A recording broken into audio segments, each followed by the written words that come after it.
Welcome. एक बार फिर से आपका स्वागत है इंग्लिश पब्लिकेशन में। नए ज्ञान की वीडियो लेकर हाजिर है आपका भाई अजय आपके साथ। तो आज क्या सीखेंगे? आज सीखेंगे, आज मैं बता दूं क्या करेंगे। तो आज हम क्या करेंगे, ये रहा आपके सामने पूरा डिटेल कि आज हम क्या करेंगे इस वीडियो में।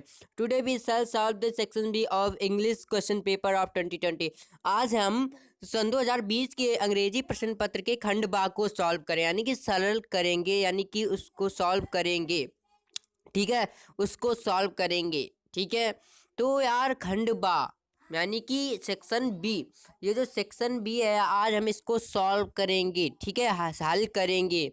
हल क्या, इतनी लेट क्यों हल करेंगे? क्योंकि एग्जाम आ रहे हैं भैया। हर पूरी तैयारी करवाऊंगा यहाँ पर आपके लिए, पूरी पूरी जोर तोड़ से तैयारी करवाऊंगा। क्योंकि ग्रामर जब पूरी होगी ना तो 35 नंबर कहीं नहीं जाने वाले। ठीक है, तो चलिए। और यूपी बोर्ड के 10th क्लास का ये पेपर होगा जो मैं आज सॉल्व करवाऊंगा। ठीक है, इंस्ट्रक्शंस और कुछ वगैरह वगैरह दिए जाते हैं वो भी पढ़ेंगे, क्योंकि ज़रूरी होते हैं। क्योंकि हम उस टाइम जब पेपर देते हैं तब वो इंस्ट्रक्शंस हम नहीं पढ़ पाते हैं, क्योंकि वहाँ पर हमें केवल एक ही दिमाग रहता है कि पेपर जल्दी होना चाहिए। क्या, पेपर जल्दी होना चाहिए। तो यहाँ पर देख सकते हो 2020 अंग्रेजी, देखो यहाँ पर सन लिखा हुआ है। सन 2020 का अंग्रेजी पेपर है आपके लिए। 70 नंबर का पूर्णांक होता है। 3 घंटे 15 मिनट आपको टाइम दिया जाता है। First 15 minutes are allotted to the candidates for the reading question paper. जो 15 मिनट होते हैं ना, वो क्वेश्चन पेपर पढ़ने के लिए दिए जाते हैं। जैसे 3 घंटे 15 मिनट, 3 घंटे आपके करने के हो गए, 15 मिनट क्वेश्चन पेपर के। लेकिन ज़्यादातर बच्चे 15 मिनट क्वेश्चन पेपर पढ़ने में नहीं गवाते, क्योंकि वो स्टार्ट कर देते पहले ही क्वेश्चन से। वो जानते हैं कि अगर मैंने 15 मिनट पढ़ा तो पढ़ते ही रह जाऊंगा क्वेश्चन पेपर। ठीक है, तो कम बच्चे होते हैं जो पढ़ते हैं। अब इंस्ट्रक्शंस पे चलते हैं। इंस्ट्रक्शंस क्या दिए गए हैं? इंस्ट्रक्शंस हमें दिए गए हैं। The question paper is divided into 2 sections, A और बी। जो प्रश्न पत्र होता है ना, वो 2 खंडों में बांटा गया है। किसमें? ए और बी में, आ और बा में। ठीक है, ऑल क्वेश्चंस, यार ये हट जाए। All questions from both the sections are compulsory. दोनों सेक्शंस के सभी क्वेश्चन महत्वपूर्ण होंगे, आपके लिए करने तो पड़ेंगे। क्योंकि हम खुद जानते हैं अगर एक भी क्वेश्चन हमारा छूटा तो नंबर बहुत चले जाते हैं, वो हमको भी पता है। तो इतने छोटे से इंस्ट्रक्शन से पढ़ लिए बस। अब चलते हैं मेन टॉपिक की तरफ। सेक्शन बी हमारा ये हाजिर है। क्या हाजिर है? Section B. सेक्शन बी में पहली चीज क्या होती है? मैंने सारी चीजें जो आपको सेक्शन बी में मिलेंगी वो सारी चीजें बता चुका हूँ। ऑल थिंग्स मैं आपको समझा चुका हूँ जो सेक्शन बी में आपको मिलेंगी करने को। यहाँ तक कि एंटोनेम से लेकर, एंटोनेम ज़्यादातर आते नहीं है, एंटोनेम से लेकर और direct indirect report, direct indirect और रिकॉर्डिंग, सारी कुछ मैं बता चुका हूँ। तो यहाँ पर क्या लिखा है? From A correct sentence by recording the word. आपको यहाँ पर जो जो ये वाक्य, पहला जो क्वेश्चन है हमारा, इस ये उल्टा सीधा आपको दिया गया है। इसको आपको पहले सीधा करना होता है। क्या करना होता है? सीधा। तो यहाँ पर हम देखेंगे इन इवनिंग, शाम में प्ले खेलते हैं, फुटबॉल फुटबॉल हम। ठीक है, तो हम ऐसे देखेंगे, हम शाम में फुटबॉल खेलते हैं, we play football in the evening. Sentence हमारा सही हो गया। बिल्कुल समझ के करना है, ना कि रट्टा मारना है। बिल्कुल समझ के, जैसे दिमाग में आ जाए। हमें एक चीज याद रखनी है, अगर आप रिकॉर्डिंग कर रहे हो किसी उल्टे सेंटेंस को सीधा कर रहे हो, तो मेन चीज है उस सेंटेंस के सभी स्पेलिंग के आपको अर्थ आने चाहिए। क्या? मीन आने चाहिए सभी स्पेलिंग जो वहां पर दी गई हैं। अगर उन सभी का आपको अर्थ पता है तो आप ये चुटकियों में रिकॉर्डिंग सॉल्व कर सकते हैं। ठीक है, तो in evening play football be the, तो we play football in the evening. ठीक है, अब सेकंड क्वेश्चन पे ध्यान दिया जाए। सेकंड क्वेश्चन हमारा है किससे रिलेटेड? ये है हमारा इनडायरेक्ट में इसको कन्वर्ट करना है। डायरेक्ट दिया गया है, हमें इनडायरेक्ट में कन्वर्ट करना है। कोई बात नहीं, हम सब सीखे पड़े हुए हैं, हमने सब सीखा है, हमने सब सीखा है। अगर आपने नहीं सीखा है तो जाकर देख सकते हैं मेरे चैनल पर। मैंने ऑल टोटल चीज़ें आपको सिखाई हैं। अभी तो ये पहला पेपर था, अभी सेट सेट चलेंगे, सेट वाइज सेट चलेंगे। हर एक सेट के आपको सेक्शन भी सॉल्व कराऊंगा यही इसी चैनल पर। आपकी नॉलेज में, आपकी ग्रामर में कम मार्क्स नहीं आने दूंगा, ये वादा रहा मेरा। ठीक है, यहाँ पर देखिए क्या लिखा हुआ है। Did you, comma inverted comma, did you lock the front door inverted comma close my mother asked me. तो यार यहाँ पर देखिए, यहाँ पर कोई तो दिक्कत है नहीं कि, क्योंकि यहाँ पर दिया पहले ही जा चुका है माई मदर आस्क्ड मी, तो इसमें कोई चेंजमेंट होने वाला नहीं है। यहाँ पर अगर सैड टू होता तो आस्क्ड में कन्वर्ट करते, चेंज करते, लेकिन यहाँ पर दिया गया ये नहीं है। तो मैंने यहाँ पर आप लोगों को पहले पढ़ाया था कि जब हमारी एच वी पहले दे दी जाए पहले सेंटेंस में। अब आप सोच रहे हो कि सर ये तो श्रोता की बात सेंटेंस होता है। एक बात और रखना याद कि ऐसे जो आपको इनडायरेक्ट ज़्यादातर आपको एग्जाम में ऐसे ही देते हैं, लेकिन आपको इनको देख के कंफ्यूज नहीं होना, क्योंकि इन्वर्टेड कामा के अंदर जो वाक्य हमारा बंद होता है वो हमेशा श्रोता के पीछे रहता है। एक बात याद रखना, कभी नहीं कोई भी सेंटेंस उल्टा टेढ़ा मेढ़ा दे दिया जाए डायरेक्ट बनाने में आप कर सकते हो, क्योंकि हमेशा याद रखना जो इन्वर्टेड कामा के अंदर सेंटेंस बंद होता है वो हमेशा श्रोता की बाद में लगता है, श्रोता के पीछे रहता है। ठीक है, तो कोई बात नहीं। डिड की जगह पर हो गया हमारा इफ यू की प्लेस, यू जो हमारा है सेकेंड पर्सन है। कौन सा सेकेंड पर्सन है? यू। और यू सेकेंड पर्सन है, श्रोता कौन है? मी के अनुसार जब यू बदलेगा तो आई होगा। क्या होगा? आई, क्योंकि यू मी का सब्जेक्ट होगा आई, तो आई। और जब मैंने कहा पास्ट इंडेफिनिट का टेंस तो कन्वर्ट होता है पास्ट परफेक्ट में, तो I had locked the front door. Locked क्यों हुआ भैया?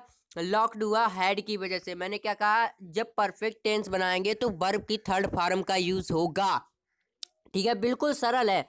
तो पूरा सेंटेंस बोलो तो ये होगा माई mother asked me if, my mother asked me if I had lock the front door. बिल्कुल सरल है, बिल्कुल सरल है। अब मेरे ये मैंने कुछ लिखा है, इसको भी जरा ध्यान दे। Section B is important for students. ये तो क्लियर हो गया कि सेक्शन बी जो छात्र होते हैं उनके लिए बहुत ही ज़्यादा महत्वपूर्ण होता है। ठीक है, इस section B prove that, section B यानी कि खंड बात साबित करता है कि how many knowledge of grammar has a student, एक विद्यार्थी के पास व्याकरण का कितना ज्ञान है। तो क्या सेक्शन बी यही प्रूव करता है हमारा कि एक जो स्टूडेंट होता है उसके पास ग्रामर यानी कि ग्रामर का कितना ज्ञान है, कितना ज्ञान है व्याकरण का, उसे कितना ज्ञान है अंग्रेजी में। इसीलिए हमें सेक्शन बी प्रोवाइड यानी कि दिया जाता है करने के लिए। ठीक है, अब चलते हैं थोड़ी और स्टोरीज उसकी सॉल्व करते हैं। जो भी होगा सब देखा जाएगा, सब सॉल्व करेंगे, कुछ भी नहीं छोड़ेंगे, यहाँ पर कोई भी दिक्कत नहीं होगी।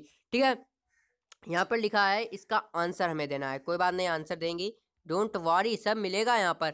अब यहाँ पर दिया गया है चेंज इनटू पैसिव। कोई बात नहीं, he has answered all the questions. मैंने क्या बताया, जब सेंटेंस हमारा ज़्यादा बड़ा हो तो मिडल का जो वाक्य होगा, मिडल मतलब बीच में जो वाक्य होगा वो हमारा क्या होगा, क्या होगा, वो हमारा ऑब्जेक्ट होगा। और जब सेंटेंस, कहाँ थे हम, जब हमारा मिडल में कोई, जब कोई सेंटेंस बड़ा होगा तो बीच में जो वाक्य होगा वो हमारा ऑब्जेक्ट होगा। अगर सेंटेंस छोटा है मतलब स्मॉल है, जैसे कि मान लो ये स्मॉल सेंटेंस है, बिल्कुल छोटा सेंटेंस है, तो हमारा ऑब्जेक्ट मैंने बताया कि सबसे पीछे वाले शब्द होंगे। तो all the questions has been answered by him. Okay, सबको समझाए बिल्कुल आसानी से, ऐसी ऐसी ट्रिक्स बताई हम चुटकियों में सॉल्व कर सकते हैं। अभी तक आपने वीडियो को लाइक न किया हो तो कर दें यार, और चैनल पर जाके वो सारी ट्रिक्स को एक बार देख ले। डायरेक्ट इनडायरेक्ट की अलग से एक वीडियो बनाई है कि उसमें पूरा निचोड़ बता दिया है, तो आप वहां जाकर देख सकते हैं। और चैनल को सब्सक्राइब भी कर लें ऐसे ज्ञान के लिए। ठीक है, चलिए अब इसको एक क्वेश्चन और सॉल्व करेंगे, सारा सेट सॉल्व करेंगे, सिवाय किसके, एप्लीकेशन अभी मैंने समझाया नहीं तो उसकी बात अभी नहीं कर सकते हैं। जो हो मैंने समझाया सेंटेंसेस लेके वो सब आज सॉल्व कर डालेंगे। तो use the correct from, correct form of the verb live. Live का जो करेक्ट फॉर्म यहाँ पर यूज होगा ही डैश इन दिल्ली सिंस 1998। यहाँ पर मुझे करेक्ट फॉर्म किसका, लिव का भरना है। लिव, लिव मतलब रहना। तो यार मैं गौर करूँ तो ये हमें पास्ट, जो हमारा पहला सेंटेंस होता है वर्तमान, तो वर्तमान he has been living in the Delhi since 1998। क्योंकि मैंने क्या कहा कि जब कोई टाइम की बात कर दे, कोई समय दे दे, तो बात आ जाती है किस पे, कौन से सेंटेंस पे, हमारे परफेक्ट कंटिन्यूअस सेंटेंस पे। जब हमें कोई टाइम समय दे दे तो हमारी बात आ जाती है किस पे, परफेक्ट कंटिन्यूअस टेंस पे। तो वह 1998 से दिल्ली में रह रहा है, वह 1998 से दिल्ली में रह रहा है। He has been living in Delhi since 1998। बात क्लियर? ठीक है, अब नेक्स्ट क्वेश्चन की तरफ बढ़ते हैं। यहाँ पर आपको प्रोपोजिशन भरनी है। ठीक है, प्रीपोजिशन, तो यार प्रीपोजिशन बहुत होती हैं, बहुत नहीं थोड़ी बहुत होती हैं जो आपको याद रखनी है। तो यहाँ पर हमें प्रोपोजिशन याद रखने की कोई ज़रूरत नहीं। यहाँ पर आपको एक ट्रिक बताता हूँ। यहाँ पर आपको कोई प्रोपोजिशन याद रखने की ज़रूरत नहीं कि आपको प्रीपोजिशन याद हो तभी आप फिलअप कर सकते हो। यहाँ पर दिया गया ring is made the gold, नहीं जच रहा टेंस। जिसमें टेंस हमें जच जाए, माइंड में लगे कि हाँ भैया ये जच गया, तो वही सेंटेंस छोड़ना है। यहाँ पर this ring is made the gold, no this ring is made of gold. ये सेंटेंस बोलने में जितना मस्त लग रहा है उतना ही अच्छा है। तो यानी कि this ring is made of gold, यह अंगूठी सोने की बनी है, सोने की बनी है, मेड ऑफ गोल्ड। बिल्कुल बिल्कुल सही प्रोपोजिशन ऑफ जाएगी, क्या जाएगी, मेड ऑफ गोल्ड। जैसे this chair is made of would, ऐसे ही कोई चीज बनाने वाली हो तो ऑफ लगता है। याद रख लो कि जब कोई चीज बनने की के लिए बनाने वाली चीज हो, जैसे chair of made of would, made of plastic, made of वगैरह वगैरह बहुत चीजें होती हैं, तो ऐसी चीजों में ऑफ का यूज होता है। ठीक है, बात क्लियर, बिल्कुल क्लियर। आपके ऐसे सेंटेंसेस, अभी सेट पहला है ये हमारा, ये मत भूलना, ये सेट हमारा पहला है। अभी बहुत से सेट आपको देखने को मिलेगा, सॉल्व करेंगे माइंड से। अब यहाँ पर दिखा है, यहाँ पर complete the following sentences, he admitted that, उसने स्वीकार किया, स्वीकार किया कि ही हैड रॉन्ग, वह गलत था, वह गलत था। आप जो देखो यहाँ पर आपको क्या करना है, यहाँ पर ही हैड एडमिटेड दैट, यहाँ पर अपने माइंड से सेंटेंस लिखना है। मैं वहाँ पर आपको कोई ट्रिक्स अप्लाई नहीं करूँगा, क्योंकि वहाँ पर आपको अपने माइंड से कोई सेंटेंस बनाना है, वहाँ पर फिलअप करना है। ठीक है, ये आपके माइंड में होना चाहिए, ना कि मैं वहाँ पर कुछ और दे दिया जाए, मैं यहाँ पर आपको बता दूँ, लेकिन वहाँ पर आपको अपने माइंड से करना है। क्योंकि सेंटेंस आपको आते हैं तो आप बड़ा सेंटेंस भी बना सकते हैं। ठीक है, तो ये बात आपके लिए है। अब चलते हैं फिल इन दी ब्लैंक्स। ये तो सभी को आते ही होंगे, फिल इन दी ब्लैंक्स फ्रॉक है और क्यूरल है। ठीक है, पंचुएशन, पंचुएशन क्या होती है, punctuated the following using capital letters where every nations, punctuated. हाँ, पंचुएटेड आपको करनी है यहाँ पर, पंचुएटेड। ठीक है, पंचुएटेड करनी है। तो he said will you help me or shall I ask someone else. यहाँ पर अगर हम गौर से देखें, यहाँ पर पंचुएशन इसे कहते हैं। तो यहाँ पर पंचुकेट लिखा है तो कोई बात नहीं, हम जो भी पढ़ेंगे हमें केवल इस मीनिंग पे गौर करना है। और मेन चीज़ें जो हैं यहाँ पर, using capital letters where necessary, जहाँ पर हमें यूज़ करना हो, जो वर्ड हमारे नेसेसरी हों, आवश्यक हों, वो यहाँ पर यूज़ करने हैं। ठीक है, कोई बात नहीं, हम कर देंगे क्योंकि हमें पता है, हम सेंटेंस भी सीख चुके हैं। ठीक है, तो यहाँ पर देख सकते हो ये पूरे सेंटेंस का ये लुक है, सेंटेंस का पूरा लुक आपको दिखा दिया। तो ही शैड पूरा सेंटेंस लॉक कर दें जिससे आप घबराएं ना। ठीक है, ही शैड। तो हमें पता है कि जब कोई सेंटेंस हम बनाएंगे तो पहला लेटर जो होगा वो कैपिटल होगा। एक यहाँ पर फॉल्ट हो गई, he said will you help me or shall I ask someone else. यार हम अगर सोचें तो ये हमें कौन सा लग रहा है, इनडायरेक्ट स्पीच लग रही है हमें। डायरेक्ट भैया क्या लग रही है, डायरेक्ट स्पीच। तो ही शायद कामा भी लगना है, इन्वर्टेड कामा भी लगना है, फिर कौन सा कैपिटल होगा, डब्ल्यू कैपिटल होगा। फिर you help me or shall आई, आई जो होता है वो अकेले में हो तो कैपिटल बनता है, तो ये भी कैपिटल होगा। आई आस्क समवन एल्स, इसके बाद question mark, inverted comma close. बिल्कुल सरल है, केवल सेंटेंस आपको समझना है कि ये सेंटेंस क्या कह रहा है। इस साइड हमें पता चल गया है ये कौन सी डायरेक्ट स्पीच है, तो हमने बता दिया कहाँ कहाँ चेंजमेंट होना है, तो वो सब यहाँ पर क्वेश्चन मार्क हो जाएगा, इन्वर्टेड कामा क्लोज हो जाएगा, वगैरह वगैरह। ठीक है, अब आते हैं हमारी मेन चीज़ लास्ट। वीडियो को लाइक और चैनल को सब्सक्राइब ना किया कर लें यार, ऐसे वीडियोस के लिए, आपके ज्ञान को बढ़ाने के लिए। तो यहाँ पर हम आ गए अपनी स्टोरी पर। स्टोरी अब सॉल्व करेंगे आपके लिए स्टोरी।